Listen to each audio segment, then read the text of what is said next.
เนาะมื้อนี้อาจารย์จะมาแนะนำเกี่ยวกับเรียนการสอนของพวกเราสำหรับการเรียนการสอนที่อาจารย์เน้นนักก็คือแม่นให้นักเรียนได้เรียนรู้โดยตัวเองอย่างที่มาเบิ่งจุดเนาะเกิดการเรียนรู้ที่ดีคือนักเรียนต้องร่วมมือกันในการเรียนแล้วมาเอาเรื่องการเรียนวิชาในแนวของอาจารย์นี้เนาะอาจารย์จะทับยิดเป็นแนวทางก็คือตอนนี้อาจารย์จะมาแนะนำแนวทางว่าพวกเขาจะเรียนแนวใดการแนะนำนี้อาจารย์เน้นให้นักเรียนเข้าใจเกี่ยวกับโครงสร้างของบทเรียนว่าวิชาในแนวที่อยู่ในตำราอาจารย์เอาให้หันมันมีจักบทมีจักประเด็นที่น่าสนใจให้นักเรียนไปสรุปมาเนาะเป็นโครงสร้างและอยู่ในจุดประสงค์ของการเรียนรู้แม่นอาจารย์จะเน้นให้นักเรียนได้เรียนรู้ด้วยตัวเองที่ต้องได้เข้าใจเนื้อในคักแน่บ่แม่นว่าให้เป็นเราบทเรียนในปึงแล้วก็มาตอบถ้านักเรียนเข้าใจแล้วนักเรียนสามารถสรุปออกมาแล้วนำเสนอให้คนอื่นได้รับรู้และก็เข้าใจนำอันนี้คือวิธีการของอาจารย์และการสอนของอาจารย์จะบ่เน้นให้ผู้เจ้าตอบขอคำถามซื่อๆแม่นอาจารย์จะเน้นเรื่องภาคปฏิบัติถ้าเฮ็ดได้คือต้องมีผลงานมาแสดงให้ผู้อื่นเบิ่งอันนี้แม่นการเรียนแม่นจะเน้นการเรียนเป็นกลุ่มได้สนทนาแลกเปลี่ยนกันแล้วก็ลงมือปฏิบัติตัวจริงบัดนี้การประเมินของอาจารย์จะประเมินอยู่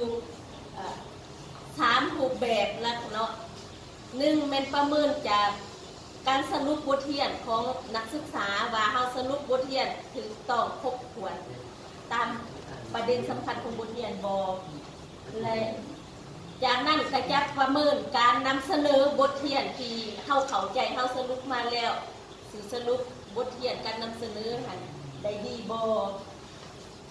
แล้วก็เน้นการเรียนก็คือผลการเรียนให้แสดงให้เห็นที่เป็นรูปธรรมเพราะว่าจุดพิเศษของอาจารย์นี่จะเสือในสิ่งที่เห็นหลายกว่าเสือในสิ่งที่ได้ยินอันนักเรียนต้องเตรียมตัวในการที่แสดงผลงานให้อาจารย์เห็นคันบ่ดังนั้นจะบ่ได้คะแนนโอเคบ่โอเคเจ้าอันนี้คือวิชาแนะแนวในโรงเรียนมันพวกเขาจะเห็นได้ว่าทุกสิ่งอย่างในพวกเขาเฮ็ดขึ้นบนพื้นฐานของการเรียนอันนี้แม่นรูปภาพของรุ่นอายุเรื่อยปีที่1ชุดที่1บ่เป็นปีที่1แล้วชุดที่1ที่เคยได้สร้างผลงานไว้ล่วงไว้ให้พวกเขาเรียนและสำหรับการแนะแนวของพวกเขานี่พวกเขาจะได้เรียนมีอยู่7ประเด็นหลักๆเริ่มตั้งแต่ความรู้พื้นฐานของการแนะแนวอย่างนั้นก็มาเบาถึงบริการหัวความข้อมูลเรื่องที่3กับบริการสนเทศก็คือบริการที่ให้ข้อมูลความรู้แก่กับคนทั่วไปถ้าจะเป็นนักเรียนเขาก็จะให้ข้อมูลความรู้เกี่ยวกับการเรียนของนักเรียนวิธีการเรียนแล้วก็ความรู้ต่างๆแรงการสอบหาความรู้บทที่4บริการให้คำปรึกษาตัวนี้จะเป็นเวียกของแนวของพวกเราต้องเรียนรู้ในการให้คำปรึกษาผู้ใดที่มีปัญหาขัดข้องมองใจมีปัญหาเรื่องการเรียนมีปัญหาเรื่องการด้านสุขภาพมีปัญหาเรื่องการปรับตัวของกับหมู่กับครูกับครอบครัวอย่างต่างๆสามารถให้มาขอคำปรึกษาพวกเราได้พวกเราต้องฝึกในการให้คำปรึกษาและบริการที่5ก็คือติดตามผลพวกระบบการจัดการบริการในแนวอยู่ในโรงเรียนว่ามันมีระบบใดๆโดยที่6ก็คือการจัดวางตัวบุคคลเช็คเป็นระบบถึงระบบเนาะแล้วอยู่ในนี้จะมาบอกถึงความสำคัญของการแนะแนวของพวกเราว่ามันมีความสำคัญแนวใดการแนะแนวของพวกเรามันมีความสำคัญอยู่บนว่าเดี๋ยวนี้ปัญหานักศึกษาเขาเห็นว่าปัญหาปัจจุบันนี้มีปัญหาเกี่ยวกับอย่างใดปัญหาเกี่ยวกับอย่างใดอยู่ในสังคมนี้การเปลี่ยนแปลงสังคมมีการเปลี่ยนแปลงได้ไหนการเรียนการซีการตกงานการหาเวียกเฮ็ดงานทำเป็นบอกโดยแต่จากนั้นเป็นยังอีกที่เหตุให้มีปัญหาเอาคิดเรื่องผ่านของตัวเองลูกเวลามีปัญหาเกี่ยวกับอย่างการเลือกสาขาเนี่ยจากเรียนเข้าสังคมการเข้าสังคมเศรษฐกิจมันมาแห้งแล้วพวกเข้ากับมา เปรียบเทียบตัวเองกับคนอื่นเห็นหมู่มีโทรศัพท์ iPhone 10ตัวเองใส่โทรศัพท์ยังเป็น iPhone 4อยู่กับผู้ซื้อว่าเฮาตามเพื่อนบ่ทันอันนี้คือค่านิยมของสังคมขั้นคือนั่นน่ะจะมาสังคมนี้มีการเปลี่ยนแปลงหลายอย่างที่ส่งผลต่อพัฒนาการของคนเฮาต่อความคิดความรู้สึกบัดนี้ก็ต้องของนักเรียนซึ่งน่าเป็นห่วงนักเรียนจะมีการเปลี่ยนแปลงพวกเขาเรียนจิตวิทยาพัฒนาการมาแล้วเนาะอยู่ในวัยอนุบาลความต้องการของเด็กอนุบาลมีอย่างหนึ่งพอประถมมัธยมวัยรุ่นเป็นส่วนที่น่าเป็นห่วงที่สุดตอนนั้นทางการเปลี่ยนแปลงทางด้านทางกายของวัยรุ่นนี่ก็เป็นเปลี่ยนแปลงอย่างก้าวกระโดดจากความเป็นเด็กที่จะเข้าไปสู่ความเป็นผู้ใหญ่นี่เป็นวัยรุ่นจะประสบกับปัญหาบางครั้งลงบทบาทของตัวเองสับสนเพราะว่าอยู่ความเป็นเด็กเฮ็ดอิหยังก็สบายดีมีผู้คุ้มครองดูแลเป็นผู้ใหญ่ต้องได้รับผิดชอบตัวเองหลายคนก็ยังโอ้ยบ่อยากเป็นผู้ใหญ่เถื่อยังจะขอเงินแม่อยู่อันนี้เป็นความเปลี่ยนแปลงต่างๆที่ให้มีปัญหาแล้วบอกว่าบริการในแนวของเฮานี่สามารถช่วยในการแก้ไขปัญหาได้ตอนนี้อาจารย์ฝากกับนักศึกษาว่าถ้าอยากช่วยคนอื่นคือต้องช่วยตัวเองช่วยตัวเองนี่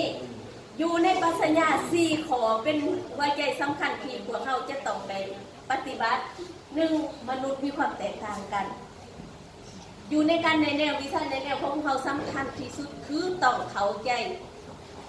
พฤติกรรมของคนแต่ละคนมนุษย์ทุกคนมีปัญหาเป็นบทที่เขาบอกปัญหาขาดเครื่องนั้นมาแล้วเมื่อหอดยุดนี่บอกว่ามนุษย์ทุกคนมีปัญหาเมื่อเขาเข้าใจปัญหาของมนุษย์แล้วเขาจริงจะไปสวยในการแก้ไขมนุษย์มีศักดิ์ศรีมีศักดิ์ศรีคนเฮาความต้องการของมนุษย์ด้านสังคมคือการยกย่องการได้รับการนับหนาถือตามีอิทธิพลเป็นผู้ที่มีบทบาทให้คนอื่นมีความเสื่อมถืออันนี้เป็นศักดิ์ศรีของคนเฮาที่ใครๆแต่ปรารถนามันพฤติกรรมทุกอย่างมีสาเหตุอันนี้แม่นพวกเขาที่เป็นนักแนวนี่ก็คือหลีกเลี่ยงไปตัดสินพฤติกรรมของผู้อื่นโดยความรู้สึกของตัวเองยกตัวอย่างนักเรียนมาเรียนเงานอนบ่จดไปหายว่าเขาขี้ข้าอันนั้นบ่เป็นนักแนวท่านนักแนวคือต้องหาสาเหตุเวลาเห็นเขาเจ้ามีปัญหาต้องตั้งคำถามว่าเป็นยังเขาจึงเป็นแนวนั้นอันนี้แม่นคือว่าสิ่งสำคัญที่พวกเขาจะเฮ็ดนอกจากนั้นพวกเขาจะดำเนินตามหลักการและขั้นตอนต่อไปนี้อาจารย์จะได้มาสำรวจเบิ่งว่านักศึกษาของพวกเขาสรุปบทเรียนได้ครบถ้วนบ่และนักเรียนก็จะนำเสนอบ่แม่นว่าสรุปอยู่ในปึ้มแล้วจบงานเรียบร้อยไปเว้าให้คนอื่นฟังก็บ่เป็นสิ่งที่เขาเฮ็ดให้เป็นประโยชน์วันนี้อาจารย์จะเน้นอีกจุดหนึ่งคือการเรียนในยุคปัจจุบันมันยุคอย่างเทคโนโลยียุคเทคโนโลยีเห็นบอกคู่มือนี้โลกทั้งใบมันอยู่ในกำมือเอานักเรียนเท่าปัจจุบันนี่ก็ถือว่ามันหมดเวลาแล้วที่จะต้องหอบเอกสารหอบปึ้มหอบซอไปทางไหนทุกอย่างมีอยู่นี่ทุกอย่างมีอยู่ในกำมือเป็นไหมอาจารย์เอาให้เบิ่งนักเรียนเท่าทุกคนมือก่อนพวกเขาเว้ากันแล้วว่ายุคปัจจุบันเป็นยุคเทคโนโลยีข้อมูลข่าวสารพวกน้องได้เบิ่งวิดีโอของรุ่นอ้ายรุ่นเอื่อยบ่ที่เพิ่นสรุปเกี่ยวกับบทเรียนจิตวิทยาเพิ่นว่าโลกเปลี่ยนคนเปลี่ยนครูก็ต้องเปลี่ยนวิธีสอนนักเรียนก็ต้องเปลี่ยนวิธีเรียนคู่มือนี้แม่นยุคเทคโนโลยีพวกเขาบ่สามารถที่จะหอบปึ้มนักกัดเมื่อบ้านให้พ่อแม่เบิ่งให้หมู่ให้ครูเบิ่งเพราะว่าโลกทั้งใบมันอยู่ในกำมือเฮาเฮ็ดหยังได้แม่นสามารถแสดงให้สังคมได้รับรู้ให้พ่อให้แม่คือยกตัวอย่างรุ่นเอื้อยอันนี้แม่นพวกพี่กรเขาไปเรียนเกี่ยวกับเรื่องการบริการเป็นผู้เสิร์ฟเนาะ และจากนั้นเรียนขึ้นอันนี้ก็คือทดลองการสอนจิตวิทยาบทเรียนทุกอย่างมีอยู่ได้นี่เบิ่งได้ทุกทีทุกเวลาพอแต่มีสัญญาณกับเงินเติมเน็ตดำเล็กดำน้อยไปให้แม่เบิ่งเอาอันนี้มันบอกอุ้ยไปให้หมู่ให้ครูเบิ่งว่าพวกเขาเรียนจังไดพวกเขาจดจังไดสามารถเฮ็ดได้อันนี้พวกเขาเริ่มเพราะผู้เจ้ามีระบอผ่านมามีหน่อยหนึ่งประกอบสามปฐมนิเทศเป็นบอมีอยู่ในหันแหลกเป็นผืนฐานพันต่อไปเขาจะมาเบิ่งทุกคนมารวมตัวกันเป็นครอบครัวจิตวิทยาคือพวกเขาว่าเฮียนรุ่นต่อรุ่นแมนบอจอยอย่าไว้ว่าหอยหักหอยดวงใจสายใหญ่ใส่โคบ่แมนเบาเพื่อมวลอันนี้แมนเบาเพื่อให้นักเรียนเขาเป็นผู้สืบทอดเป็นผู้ทายทอดบทเรียนและความหูรุ่นต่อรุ่นผู้เจ้าอยู่ปี2หนองมาปี1เป็นหนองผู้เจ้าก็ต้องแนะนำอีกว่าควรจะเรียนแนวใดอันนี้คือบทเรียนทั้งหมดที่มีเนาะของเขาสะสมไว้อันนี้คือ